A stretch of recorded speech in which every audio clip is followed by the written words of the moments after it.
With a worldwide market share of pop culture output and a growing film industry increasingly affecting Hollywood and the world, Japan's cultural output is second only to our own.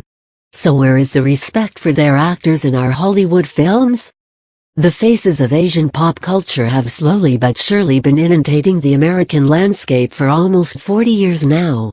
The advent of the kung fu genre in the late 60s and early 70s saw the rise of stars like Bruce Lee and the works of Shaw Brothers Studios, and in the "90s, a whole new generation of stars began to appear with Jet Li and Jackie Chan.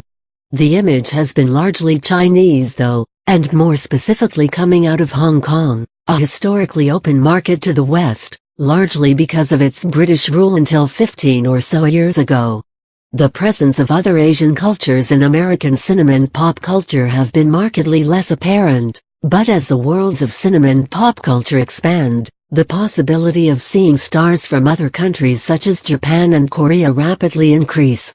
Japan itself has seen a massive influx of interest from America in recent years, as their animation industry has flourished, and the video gaming market expands to the point of including and utilizing Japanese pop and movie stars.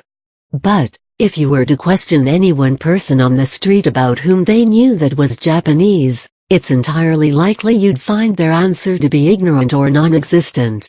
Anyone who answers Jackie Chan would not be alone in their assumption, but would unfortunately be racially ignorant and insensitive in their response.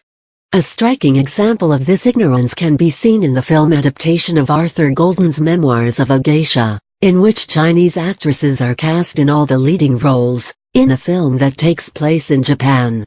Zhang Zi is an amazing actress, yes, but she is definitely not Japanese, and the assumption by a Hollywood studio that Americans can't tell the difference is not acceptable, even if it might be unfortunately true. If you've ever seen a Kurosawa film you might recognize Toshiro Mifune's name, but his one American credit in Shogun surely didn't make him an international star. So, who are some of the Japanese stars rising in the American film industry? Whose name should you watch out for as the globalization of film causes more and more non-English speaking parts in the films you go and see on a Friday night? Which singers might you be hearing when you play your favorite PS2 game or watch your favorite anime? Ken Watanabe. Ken Watanabe found his fame in the States alongside Tom Cruise in the over-the-top portrayal of an American serviceman as a samurai warrior in The Last Samurai. The film earned him an Academy Award nomination and subsequently a role in Batman Begins, Memoirs of a Geisha, and Clint Eastwood's Japanese language, Letters from Iwo Jima. His work has earned him a steady place in roles that are not only respectable as a Japanese actor but show off his acting capability. Utada Hikaru, technically born in the United States and thus a U.S. citizen, Utada is still a massive star in Japan, considered to be the biggest pop star around.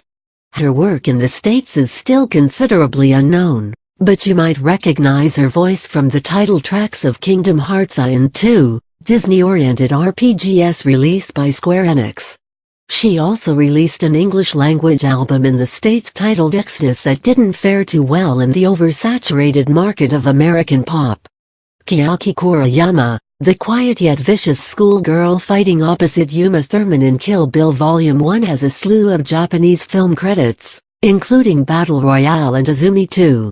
For now, she's had no real success in the American market, but her cult status position in Tarantino's film will make it easier for her to break into the English-speaking roles she desires in the future.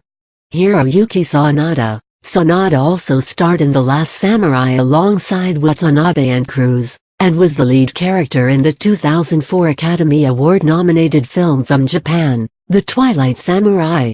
His star is huge in Japan at the moment, and as with any massive star with minimal success overseas, could at any time follows the lead of his co-star Watanabe and delve into the American film market. Rinko Kikuchi, a recent Japanese star who found her spotlight in the Brad Pitt film, Babel, she was nominated for Best Supporting Actress for a Golden Globe and Academy Award. She's a young and relatively new actress with a growing resume in Japan, But an Oscar in America would assure her a long and successful career. So, why the short list, you might ask?